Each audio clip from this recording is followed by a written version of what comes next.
Good morning. Wednesday free uniform એટલે છે કે તમે લોકો એને વ્યવસ્થિત વોશ કરી શકો. યુનિફોર્મ અવનવા તમે ઓર્નામેન્ટ્સ પહેરીને મોકલો તો બાળકનું ધ્યાન એમાં જ જાય. ઇન કેસ તમારું બાળક મેચ્યોર છે તો એનું ધ્યાન નથી જતું, પણ એની આજુબાજુમાં જે બાળકો છે ને એનું ધ્યાન તો આમાં જ જાય. એ કેવી પિન છે, એ શું છે, એ કેવું બ્રેસલેટ છે, એ કેવી વોચ છે, એ કેવું નેકલેસ છે. સ્ટડીથી ફોકસ બીજા તરફ જાય એવી કોઈ પણ વસ્તુ આપણે સ્કૂલમાં આપવી જ શું કામ જોઈએ? મારી સાથે સહમત છો બધા વાલીઓ? તો મહેરબાની કરીને વેનસડે જસ્ટ સિવિલ ડ્રેસ છે, not a party, not a birthday celebration. એટલે મહેરબાની કરી સિમ્પલ ફ્રી યુનિફોર્મ વગર સિવિલ ડ્રેસ પહેરાવો. ઓકે. બીજી વાત, બહુ બધા પેરેન્ટને મળ્યા પછી મને એવું લાગે છે કે ઓવર પેમ્પરિંગથી બાળક બહુ બગડે છે. બિચારો હજી નાનો છે. પહેલાં તો છે ને, આપણું કોઈ પણ બાળક બિચારું નથી. તમે અને હું બધા સક્ષમ છીએ એના માટે, એટલે એ બિચારું નથી. બીજી વાત, એ નાનો નથી. નાનો હોય તો બોટલમાં દૂધ પીવે, ઘોડિયામાં સૂવે. આપણું એક પણ બાળક આવું નથી કરતું. એટલે કોઈ નાનું નથી. ઉંમર પ્રમાણે એને એની દરેક ક્રિયા જાતે કરવી પડે. વાલી, તમે જસ્ટ, હું તમને થોડા સવાલ પૂછું છું, એ તમારા બાળકને ધ્યાનમાં રાખીને તમે તમારી જાતને પ્રશ્નનો જવાબ આપજો. તમારું બાળક જાતે ઉઠી જાય છે? ઓકે. કદાચ ના ઉઠતું હોય, એને એલાર્મ સિસ્ટમ શીખવાડી દો. અત્યારના બાળકો સ્માર્ટ છે અને ફોન છે જ. કોઈ એક આપણી બાજુમાં ફોન રાખીને નથી સુવાતું, એના જે કંઈ રેઝ છે એ આપણને નુકસાન કરે છે. પણ આપણા રૂમમાં કોઈ એક અલગ 10-12 ફૂટની જગ્યા હોય એટલે દૂરના અંતરે મૂકી દો કે ભાઈ એના ગમતું સોંગ વાગે અને એ ઊભા થઈને એને બંધ કરે. કેટલું સરસ થઈ ગયું સવારનું જ કામ. ઉઠને બેટા, ઉઠને. અમુક બાળકો એવા હોય કે જે કાન બંધ કરીને સૂતા હોય, એને ધીમે ધીમે ટેવ પાડો. જ્યારે મોબાઈલની રિંગ વાગે તમે એને 10 વખત ઉઠાડવા જાઓ ત્યારે એના કરતાં મોબાઈલની રિંગ વાગે છે, મોબાઈલ બાજુમાં મૂકો. એને બંધ કરશે, કાન પાસે વાગશે એટલે તો એને ન છૂટકે ઊભું થઈને આંખ ખોલીને એને બંધ કરવું જ પડશે. પછી એને ટેવ પાડો કે ભાઈ તાર જાતે જ ઉઠવાનું છે. જાતે સરસ બ્રશ કરે, જાતે નાય, જાતે યુનિફોર્મ પહેરે. યુનિફોર્મ જાતે પહેરે છે તો એ દરેક વસ્તુ જાતે મૂકે પણ છે. મીન્સ એનું આયન કરેલું કે સમથિંગ તમે ધોયેલા કપડાં સંકેલેલા હોય, જા બેટા તારી થપ્પીમાં મૂકી દે તારી વસ્તુ. સવારે એને ખબર જ હોય કે મેં મોજા અહીંયા મૂક્યા છે, આઈ કાર્ડ અહીંયા છે, ટાઈ અહીંયા છે, બેલ્ટ અહીંયા છે, મારું શર્ટ અહીંયા છે, મારું પેન્ટ કે પિનાફ્રોમ અહીંયા છે. બીજી વાત, ભલે ને તમારું બાળક પ્લે ગ્રુપમાં હોય, એને ઇંગ્લિશ, મેથ્સ, નંબર બધું જીબી એટલે ગ્લોસરી બુક બધી ખબર પડે છે. ટાઈમ ટેબલ એને કહી દઉં, એને મંડે સન્ડે એવું બી ખબર પડે છે કે ભાઈ એમઓએન લખ્યું તો આ મંડે છે, ટ્યુઝડે છે, વેનસડે છે. ટાઈમ ટેબલ જાતે ભરતા શીખવાડી દો, હોમવર્ક ચાર્ટ જાતે કરતા શીખવાડી દો. આપણને આપણું બાળક ભારે પડતું નથી, પણ જે જાતે કરે છે ને એનામાં જ કોન્ફિડન્સ આવે છે.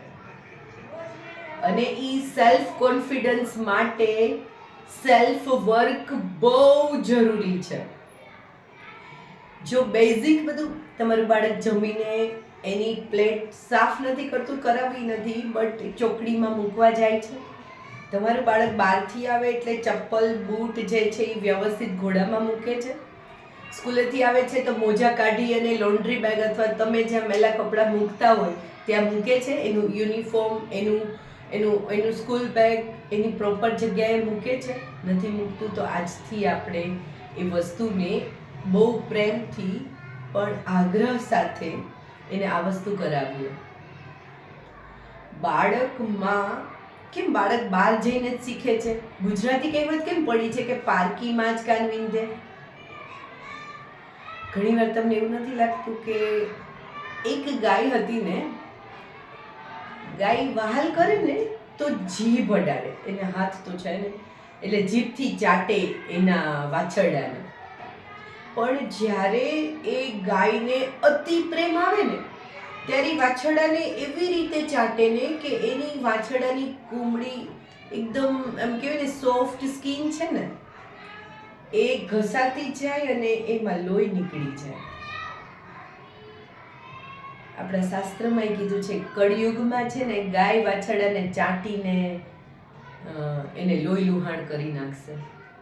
તમને નથી લાગતું કે એ ગાય એટલે આપણે અને વાછરડું એટલે આપણા બાળકો, આપણે એને કેટલા બધા પરાવલંબી કરી નાખ્યા છે. નાનું બાળ ના હો ગેસને ના અડાય, ના હો આમ ના કરાય, ના જ કરાય, શરૂઆતમાં ના કરાય. પણ એને બોર્નવિટા બનાવતા, એને એનું હળદરવાળું દૂધ બનાવતા ધીમે ધીમે એને પાસે રાખો. તમે 15 દિવસ એની સાથે રહીને એને કરાવડાવો, તમે કરો, પછી બીજા 15 દિવસ તમારી હાજરીમાં એ કરે. બાળક કેટલું મેચ્યોર બની જાય. અપના હાથ જગન્નાથ, આપણે હાથે જે કરીએ ને એ જ બેસ્ટ. હળદર એને અનુકૂળ હોય એટલી જ નાખે, અથવા નિયમ છે કે ભાઈ ચપટી હળદર નાખવાની દૂધમાં એટલી જ નાખે. બાળકનું અથવા તો આપણે તો હવે થોડા પાકા કાંઠા કહેવાય, પણ બાળકને તમે જેટલી વસ્તુ શીખવશો ને એ બહુ વ્યવસ્થિત અને સમજદારી સાથે પ્રેમથી શીખવવાની છે. બાળકો અહીંયા જ્યારે ફ્રેશ થવા જાય છે તો એની ઝીપ છે, એની ક્લિપ છે, એનો બેલ્ટ છે બંધ કરે જ છે. ઇવન નથી કરતા તો સ્ટાર્ટિંગ નવા વર્ષમાં જે નવા સ્ટુડન્ટ છે ને એને હું મારા કામવાળા બેનને એમ કહું તમારે એની બાજુમાં નીચે બેસી જવાનું અને કહેવાનું કે જો આમ ક્લિપ બંધ કરે, બંધ કરીને ખોલી દેવાની, હવે તમે જાતે કરો. જો ક્લિપ અહીંયા હુક છે ને એમાં જ ક્લિપ આવવું જોઈએ, જો નીચે જો એના વળીને જાતે કરો. જો બેલ્ટમાં અહીંયા ક્લિપ છે, જો અહીંયા આવી રીતે આમ બંધ થઈ જાય, ઉપરનું બટન જો. હું ક્લાસમાં જાઉં તો પ્લે ગ્રુપના બાળકો એની ટાઈ સરખી કરી લે છે. કેમ કે મેડમ જોશે એ બેટા ટાઈ બરાબર કરો, એને આમના ઓટોમેટિક જ સ્પાર્ક થાય છે કે મારે આટલું કરવાનું છે. એટલે મેચ્યોર છે તો પાક્કું ને. તો બસ મેચ્યોરિટીને ડેવલપ કરીએ. ખાસ આટલું વસ્તુ કરીએ, પ્લીઝ કરીએ. અત્યારના સમય પ્રમાણે ખૂબ જરૂરી છે. એને હોસ્ટેલમાં મૂકી અને લાગણી સૂકવવી તો બેટર થઈને એને પ્રેમથી આપણા ઘરે જ એને ટ્રેન કરીએ. પછી બીજું વાત, તમે સન્ડે હોય ત્યારે તમારા કામમાં એની હેલ્પ લ્યો છો બહુ સમજદારી સાથે, બહુ પ્રેમથી, એ બી જરૂરી છે. કેમ આજનું ગર્લ હોય કે બોય હોય, મમ્મીને વાસણ ના ધોવડાવી શકે, મમ્મીને કપડાં સૂકવવા, મમ્મીને કપડાં સંકેલી દેવા, આવું કામ, ઇવન પોતું કરવું, ઇવન બાથરૂમ ધોવું, બધું કરી શકે. કેમ ના કરી શકે? એકવાર બાથરૂમ ધોશે ને તો બીજી વાર એ નાતી વખતે જો બાથરૂમ ન બગાડવાની જગ્યાએ બગાડતા હશે ને તો એ નહીં બગાડે. બાળક ઘણા બધા એવું કે સ્કૂલમાં જાય ને પછી શીખી જશે, તો આપણું બાળકની પહેલી શાળા એટલે એનું ઘર જ છે. પણ હા, જેવી રીતે અમે બહુ પ્રેમથી, બહુ ધીરજ સાથે શીખવાડીએ ને એ વસ્તુ ના છૂટવી જોઈએ.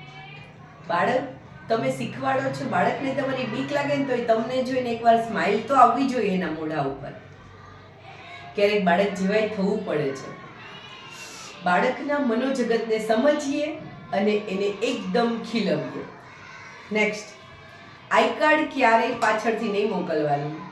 બાળકને પહેલેથી ટેવ પાડો કે તારે જે જોઈએ છે એની દરેક વસ્તુ તું લઈને સ્કૂલમાં જાય, તારી જવાબદારી છે. ઇન કેસ એ લઈ નથી આવતો ને તો એ દિવસે એનું ઇનકમ્પ્લીટ થાય. એને યાદ રહે બીજી વખત કે મારે યાદ કરીને આઈ કાર્ડ લઈ જવાનું છે. ખાસ બાળકને સ્કૂલ બેગ રોજ ખાલી કરી એને પ્રોપર લૂછવાનું, કે અમુક વખત લીટા થઈ ગયા છે તો એને થોડું ભીના કપડાથી કે થોડું ભીનું સાબુ લઈને કરવાનું, આવી બી ટેવ પાડો. અને હા, બાળકને એના મોજા અને અંડર ગાર્મેન્ટ્સ જાતે ધોતા શીખવાડો, ખૂબ જરૂરી છે. બાળક પોતાની ગંદકી પોતે સાફ કરશે ને તો એને આઈડિયા આવશે કે એને કેવી રીતે સાફ કરાય અને સાફ રાખવી કેટલી જરૂરી છે. બાળકને ટોર્ચર કે બાળકને પ્રેશર દેવાની વાત જ નથી, એની મેચ્યોરિટી ડેવલપ કરવાની વાત છે. એ માટે દરેક વાલી મને આટલો સપોર્ટ કરે ને એટલી ખરેખર હાર્ટલી રિક્વેસ્ટ કરું છું. પ્લસ બહુ નજીક એક્ઝામ છે તો એક્સ્ટ્રા રીડિંગ એ પણ પોઝિટિવ વાઇબ્સ સાથે થોડી મહેનત વધારે કરાવીએ. Thank you.